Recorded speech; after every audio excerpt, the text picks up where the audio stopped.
So, my name is Pascal Vink, and I used to be a lead developer.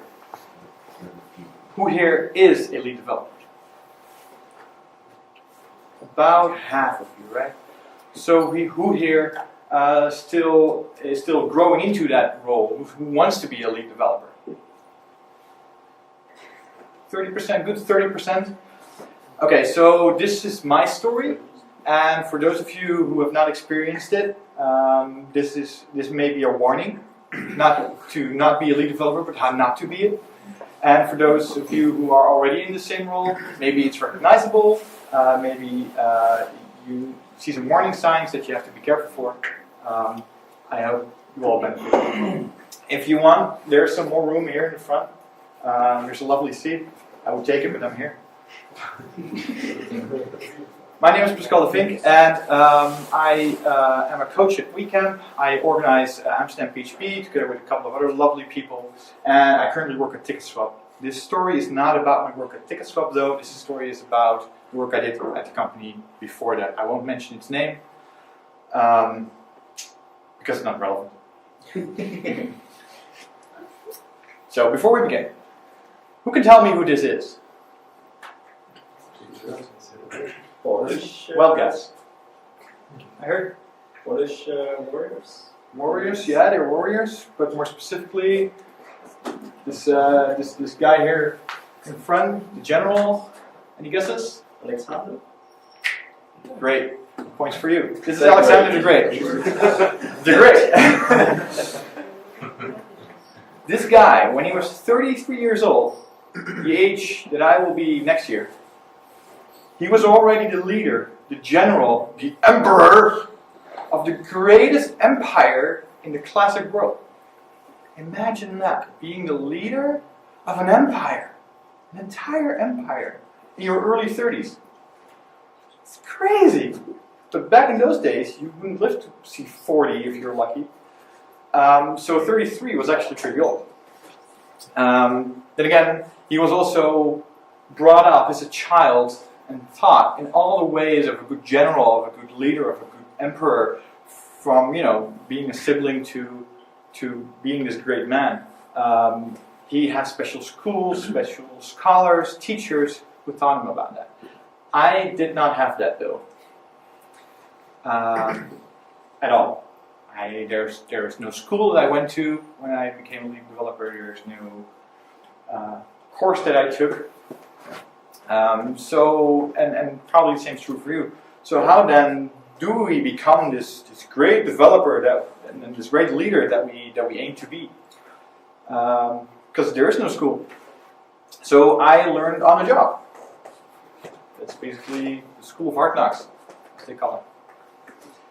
So a little bit more about my path, the path that I took. This is a gross oversimplification of careers and career paths that you can have when you're a developer or slightly in the developer kind of business. And I stole this slide actually from Brendan Hayes, who gave a great talk at RubyCon a couple of years ago. If you haven't seen it, I highly recommend you watching it. It's on YouTube. And he said that most people start out as junior developer, and from there on out they branch out into either manager roles, entrepreneurial roles, or things like architect, keynote speakers, authors, stuff like that. And of course, yes, I was a junior developer as well, and then I climbed my ways up the ranks to media developer, or became a senior developer, and then I took a turn to the left. I became an engineering / tech lead. At my company, they call it a lead developer. There are so many names for this role that I think I've heard them all, but you probably surprised me tonight. They call it a lead developer at my company. And the interesting thing about this slide is that you can see he made 3 distinctions. Developer roles, entrepreneurial roles, and manager roles.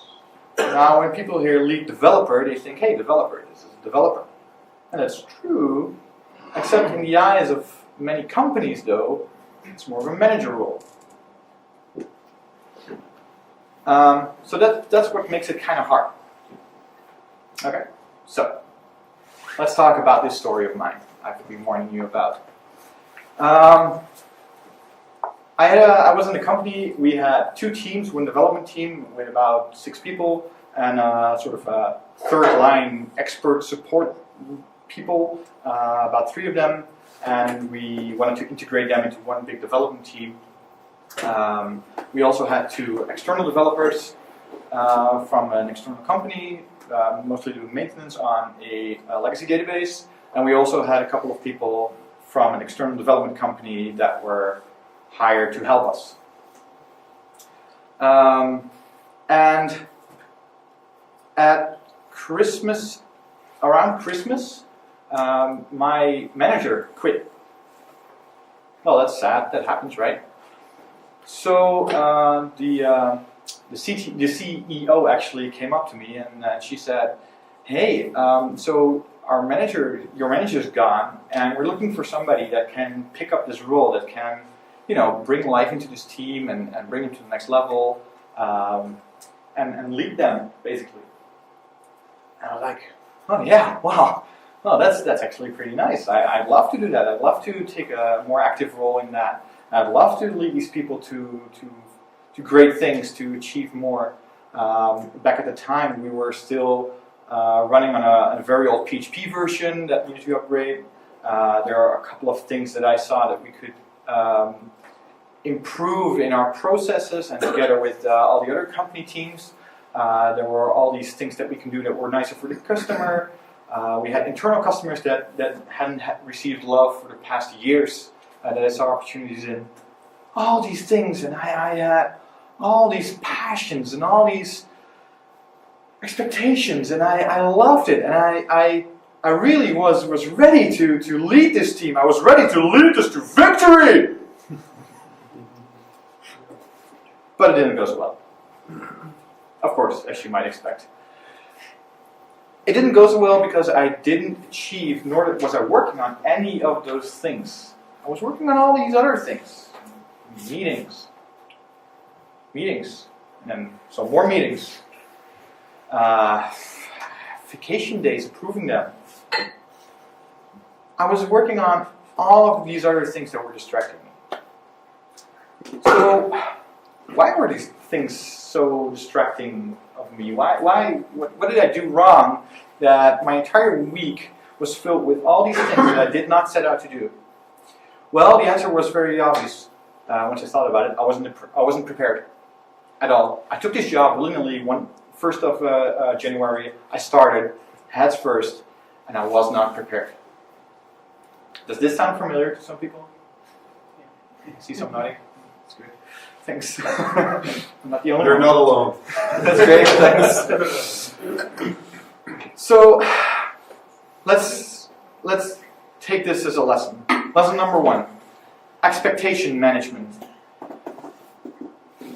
Learn what is expected from you and be honest about what you expect from this job before you even begin to discuss taking up a role as a lead developer or lead or a team lead or whatever it's called. This may be the one point that I would like you to go home with. If you fall asleep now, I would not hold it against you if you remember this. Because this is so important, and this has been even more important in the rest of my life. Expectation management. Just knowing what is expected of you. What do people on the board, on your own team, other peers, what do they expect of you? And just as important is, what do you expect from them? What kind of input would you like to have?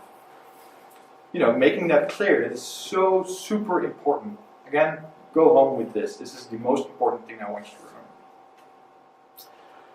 remember. I did not do this, which led me to not see any code at all anymore. I just didn't see it. Notice that I'm highly true. I saw it in pull requests, which I was asked to review. That was the only code I saw. And even then, I did that probably in weekends and hours late at night, stuff like that, which was totally not good for me. And spending less time on the code that you were previously working full time on, that's logical. You have all these more responsibilities, you have this extra work. You're a leader by choice, of course. But that does not mean that you should not see it at all, because you're still a lead developer, right? So make sure you still get enough code time. That is one of the takeaways that I took from that. And it's easy to do less, right? You have all these things that you want to do in a week, or in a month, or in a sprint, or whatever, what time. And then at the bottom of your priorities is, oh yeah, sure, I need to take a look at this code and its features, and I need to review this stuff, and oh sure, yeah, I still need to do that. But I think it's really important to actually make sure that you create enough time for yourself to do this. Why? Why? Yeah. Well, you're a lead developer, right? And how can you say anything about anything that happens within the code base?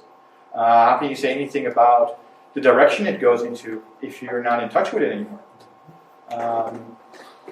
So that is the reason why. I found out that after a while, I couldn't even answer anything anymore, questions that I got. So it was so hard to do. Like you couldn't navigate the code base. I couldn't navigate it. I didn't know how it worked. Also, if people came to me with questions about what direction to take, then I couldn't answer that. Not even right away, but not even after reading up on it, because I didn't have enough context anymore.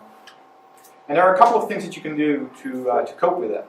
And the first, probably most obvious one, is agenda management. Who here uses their agenda monthly?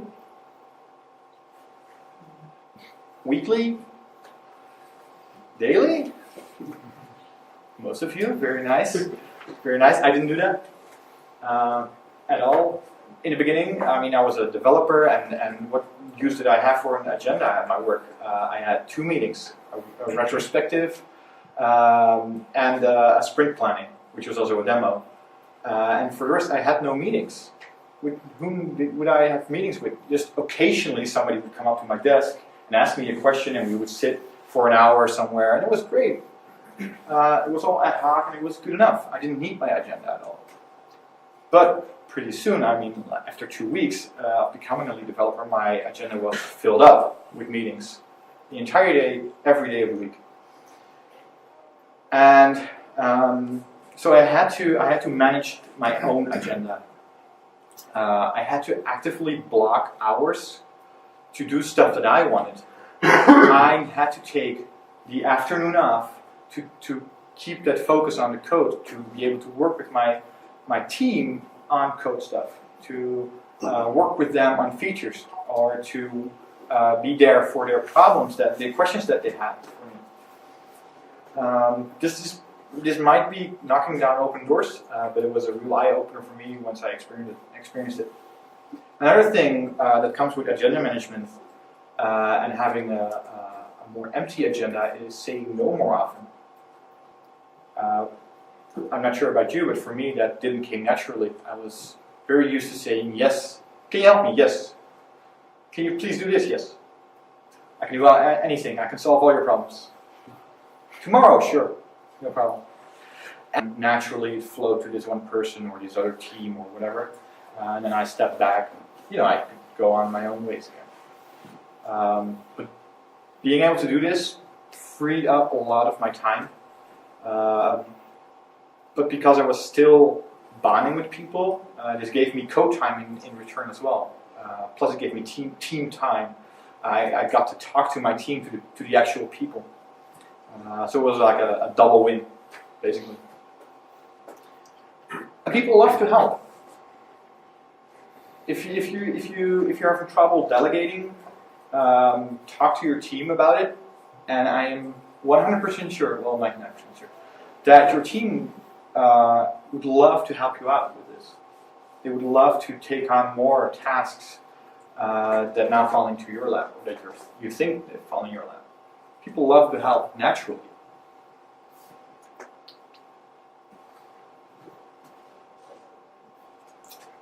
So I was busy with a lot of things. Agenda filled up,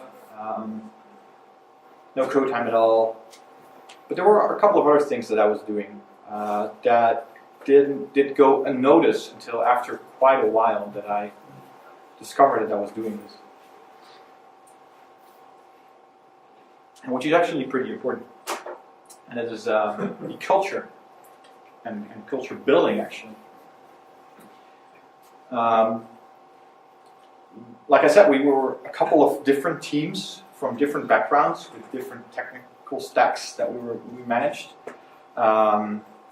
So it was we came from very different backgrounds, and it was very hard for us to form a singular culture around that, and to understand each other enough. And I found that I was building bridges around between people, quite often. But it's so important to do. I mean, as a lead developer, I guess everybody in a team, but especially as a leader, you might want to ask yourself, what kind of culture do I want to have within my team?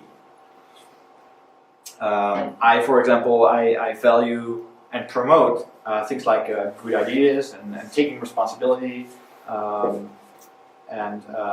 These are things that I value very highly, but you might have other things, and your team might have other things that they value highly.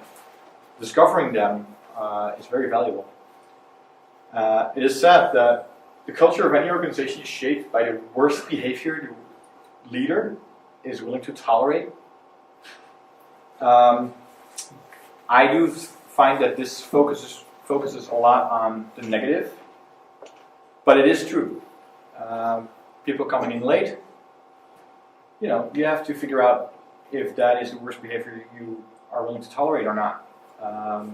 People that do not take responsibility, people that, I don't know what you can come up with, but you can probably imagine a couple of scenarios right now when you see this.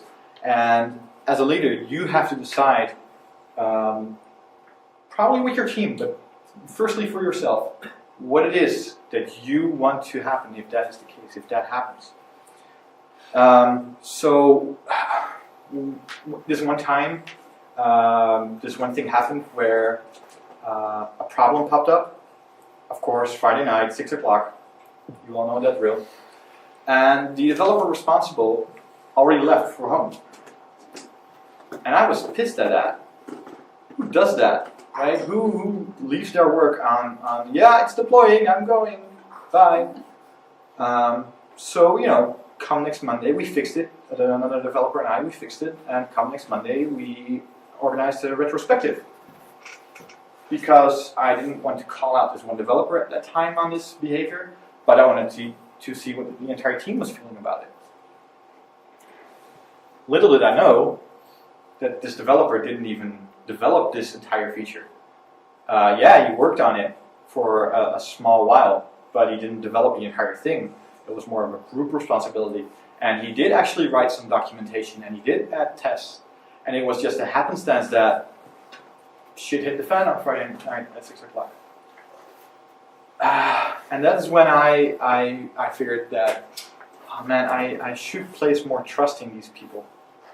These are professionals, and I should be able to let it go. I should not micromanage this at all, because that is exactly what I was doing. I was micromanaging them, which took up even more time than just all these meetings. I had to let it go. I had to place faith in people to not just do the worst thing, and I had to respond to that, but also for them to rise and shine to the occasion. And even if that meant things going down at 6 o'clock, sometimes you have to let that happen for other people to rise up and open up. So I would say that culture is also shaped by the best behavior a leader is willing to promote. And I found out that things like documentation and sharing and pair programming were not things that I was promoting at that time. But other people were doing that already. I started promoting that, and immediately I saw my team like, oh yeah, okay, so this is great, this is nice. I had more time, they had a lovelier time, we had less production issues, well, etc., etc. Cool. Gender management, trust, culture. There's all these things. But there's even more that we can do. Things like mentoring. Who here has a official or semi-official mentoring program at their job?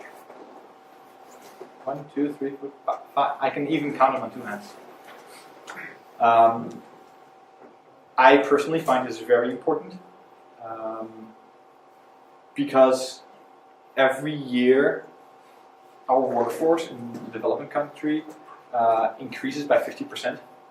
So we double every 2 years. Meaning that there are so much more junior developers than senior developers, and it's so important for them to pass on their knowledge. Plus, this is not only a one-way street.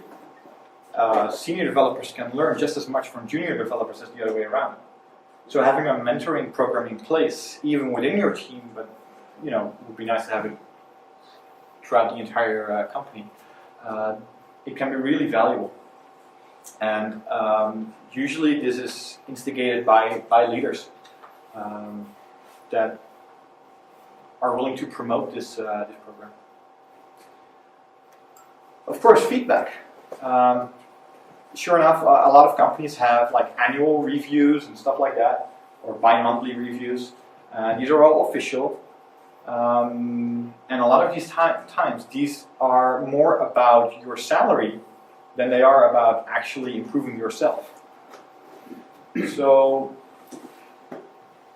I would suggest making it a point as a leader that you give honest feedback, which is not about salary anymore, but also be open to receive feedback from your peers, from your team, from people that are higher up the chain. Whoever wants to give you feedback, it is all useful, and take it with open arms. My utopia would be to have this cycle of giving and receiving feedback and growing within it, and not giving it based on any set date or an annual review or whatever, but just as you go. And sadly, I've never seen it truly happen within any team. I know it's out there, and I'm personally working towards this, but I also find that a lot of people find it hard to give and receive feedback. So we're constantly mentoring people to giving feedback and receiving it as well, because that can be quite hard sometimes. Motivating. I mean, especially, I guess you've all been there, when times are rough, when there are deadlines inside, things can be quite hard for a team, for team members. So being able to motivate them is perhaps one of the most important things at that time, as a lead developer. Just carrying them through. Sadly, another thing that really impacts your culture is hiring and firing people. Hiring is always, well, not always, but mostly good, of course, and firing is most of the time very sad. But the same goes for the situation where people leave, of course. It can also be very sad. I tend to say that teams are immutable. That means that teams cannot change.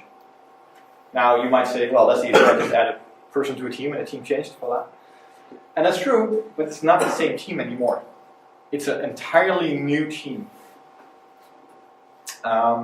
Because everybody in that team now needs to reform their role in that team. There's always a natural order to things. There's always this one person who always writes down the minutes of every meeting that you have. And if that person leaves, or joins another team, or whatever, or there's somebody else that also really wants to do this, then you need to form and storm about who takes up these roles. And this is not something that is very formal. This is something that happens naturally within every team that you have. But it takes some time. It can take up to 3 months, anywhere from 1 week to up to 3 months. So if you're changing a team, be aware that you're actually creating a new team, and you need to give it time to adjust. So when you're in a position where you hire people, know that this has impacted your team. The best strategy that I found was to incorporate the opinions of the team on the hiring process. Have them meet the new people that you're hiring, or the candidates even before hiring them. I see a lot of companies, especially young and startup companies, where some head of development does all the hiring, and then suddenly on Monday you have 3 new colleagues, and you have never met them, and you don't know what you can expect from them, and you're asked to brief them and give them an introduction. You're like, okay, having met these people and know what they're like, it can really help people.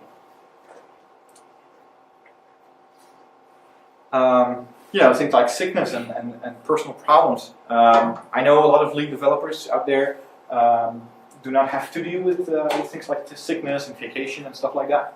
But it's going to impact your team anyway, even if you do not have to formally click on a button to approve it.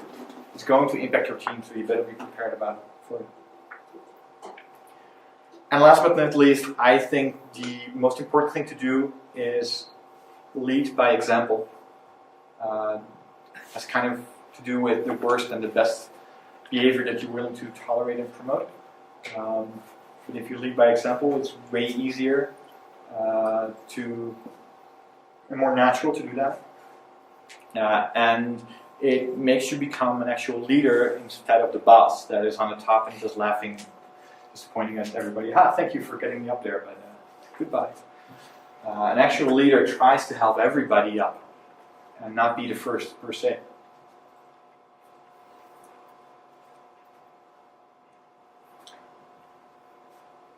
Cool. Time for another story. Who do you go to when you need a new license? Anyone? I used to go to my manager. We had a manager, and I needed a new license. My license was expired. I said, "Hey, new license costs €8. Make it happen." I wanted to go to a conference. I need a ticket. It's €300. Make it happen. And next week I had a ticket. My manager was gone, and now all of a sudden, what happened? My team came to me. Obviously.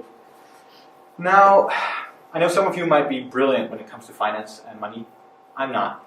Even in my personal life, I have a bank account where I deposit some money that is enough to cover the monthly expense. Everything is automatically booked from it, and the rest is up to me to spend however I like it. If I'm broke for the rest of the month, but all my bills are still paid. That's basically very simple. That is not how it works in a company. Somehow they don't like it if you spend all their money and don't give your papers. So there was this day that my boss, she came up to me and she said, "Yeah, this company that we're hiring for our database maintenance, this company that bought Java and MySQL, you might all have heard about it. I need to know how much you've spent in the last 6 months on them, and how much more you want to spend on them in the coming 6 months." No idea. I had no idea. So I said, "Yeah, sure, I'll get back to you tomorrow." And I cleared up my schedule. I locked myself up in a room. And I started downloading all these forms that I have, all these invoices and all these billing slips. And I dove into Excel like a crazy person. Now, I'm a developer, and I consider myself quite an okay developer. But Excel is not for me at all. I am not a bookkeeper, I am not a financial person, I have no clue how it works. So I was there, obviously, for like 4 or 5 hours, couldn't make heads or tails out of it. And I thought, you know what, I'm going to go home, I'm going to have a nice meal, I'm going to take all these papers with me tonight. Sounds fair, right? Have a clear head again, have a nice shower maybe, and then take up the task again. So that was the plan, and I came home, and luckily my wife already made dinner. So I was kind of distracted by this whole thing. This whole thing was still in my head, right? And she, of course, noticed this about me. I didn't even say anything nice about the dinner she made. And so she asked me, you know, what's going on here? So I told her everything about the boss and the agency that we have to pay and stuff. And she said, you know what? Here's the remote of the TV. Take 30 minutes. Just go watch your favorite series. Give me your laptop. And within 30 minutes, I'll have a solution for you. And this is like, wow. And she came up with this. This was everything I wanted. She said, these are all the records you need. Just fill in this data over there, this data over there. This gives a nice,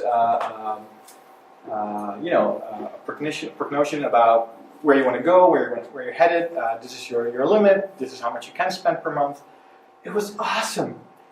It was so incredibly awesome. So the next day I had a clear-cut answer for my boss, and she was happy. I'm like, yeah, this is great. Of course, I thanked my wife with flowers and everything, but the point being that I never took an interest in finance at all, thinking that it was not important.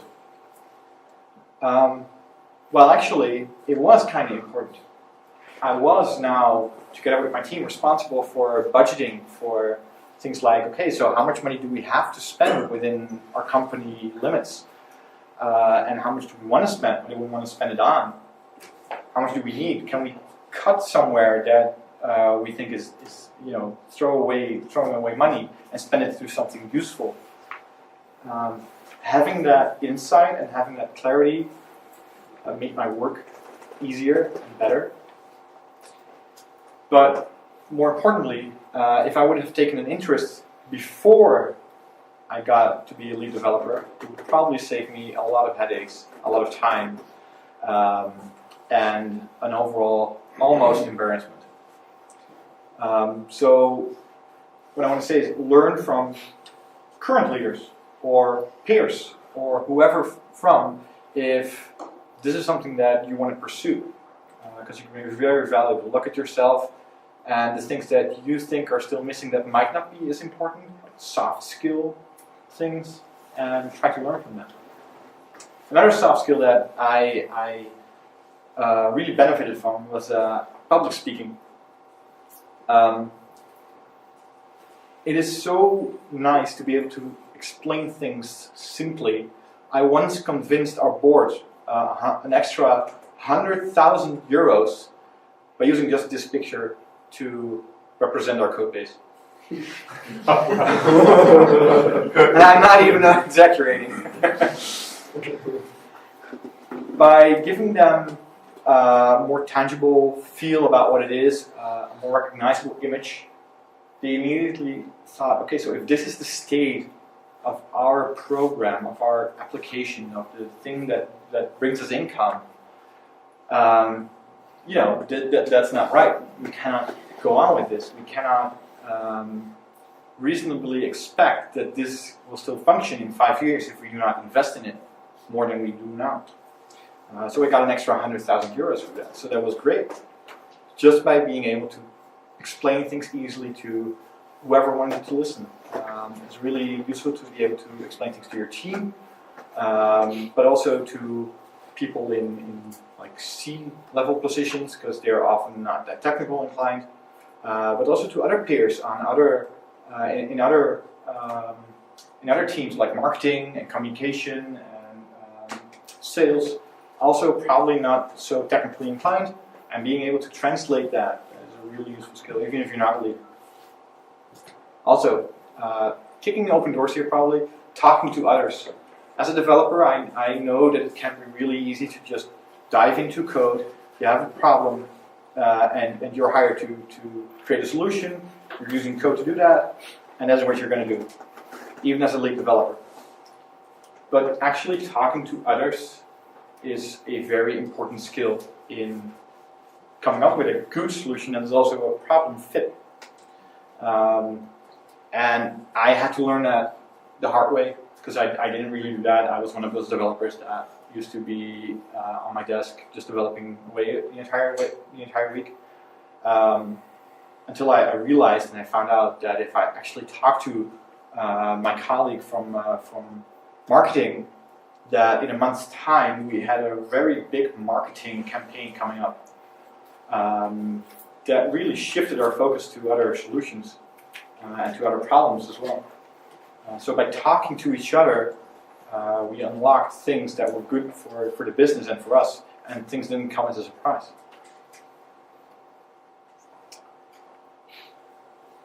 And talking to others should not be that hard. We all have something in common, and it's just a matter of taking the time to find out what it is. Even if you find this other person very overwhelming, do try to find out what the commonality between you two is to make an entrance into talking to other people. Sometimes that can be really hard, but you have to open up yourself in order for other people to do it as well.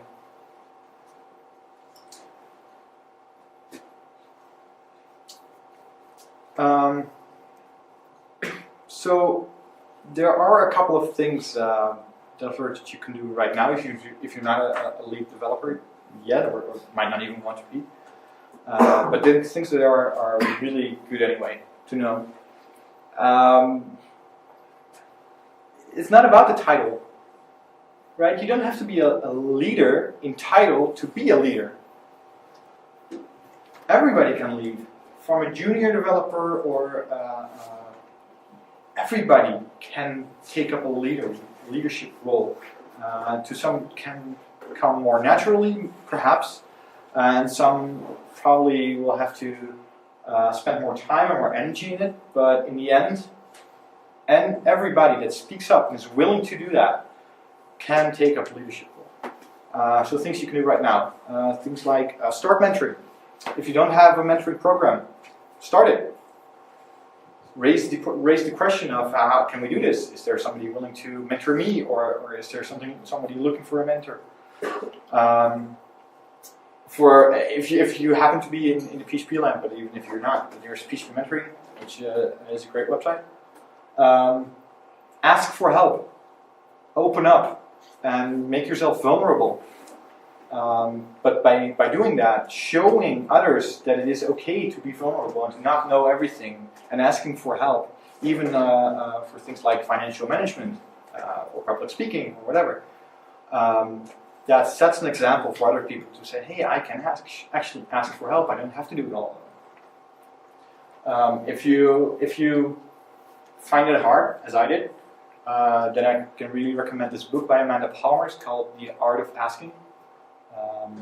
There's an audiobook as well. It's absolutely amazing book. Feedback.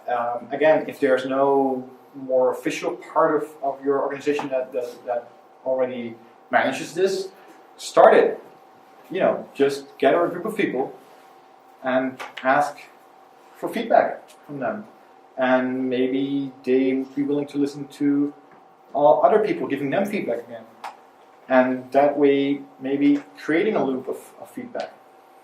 It doesn't matter who starts this, you can do it as well. Public speaking, like Robert said, there's this meetup group, there's other meetup groups. Share your experiences.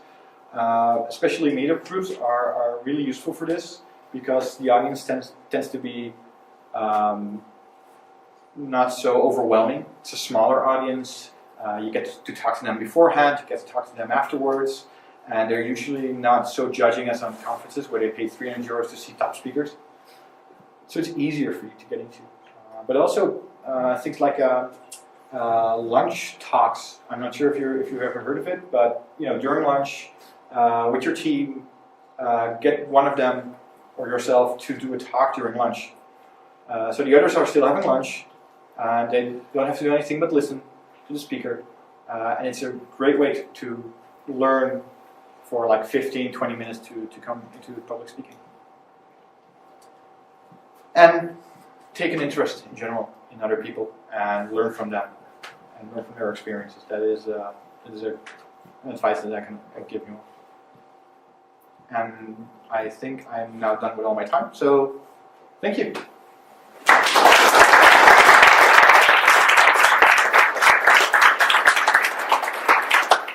these are some of the links to a couple of references that I made during my talk. The slides are online, so you can make a photograph, but you can also find them online. Right, so we can do a short round of questions before we proceed to a conference. Raise your hand if you want, Pascal. Go ahead. Shout. What are your thoughts on expectation management? The thing you mentioned first.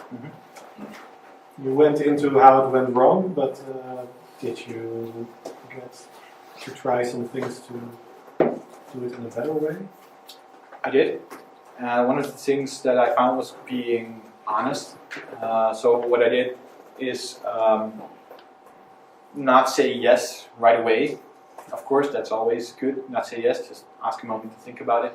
And then on paper, write down things, okay, so what if I think about this job, what am I expecting? What other people would I expect to be involved in that? What do I expect from them? And openly discuss this with whoever is offering this. Is it another employer or within your own organization, somebody that gives you this job? Just talk about your expectations and their expectations. Ask about that. So what do you expect from me to do? Do you expect me to do this or this or this or not? I found that really works. Who else? You were promoted from within your team. Yep. And suddenly you were leader. How did the other team members deal with that? That someone of their peer group was promoted. They were not. Did they respect you in your new role? Did you have any problems settling down? I was lucky enough to. This was sort of my team. But only for a short amount of time, only for 4 or 5 months, because it was a team that moved from another company and merged with another team, so there was a lot of hassle, and as luck would have it, they actually thought that me being a lead developer finally ushered in a time of peace and silence, and everything's going to be okay now.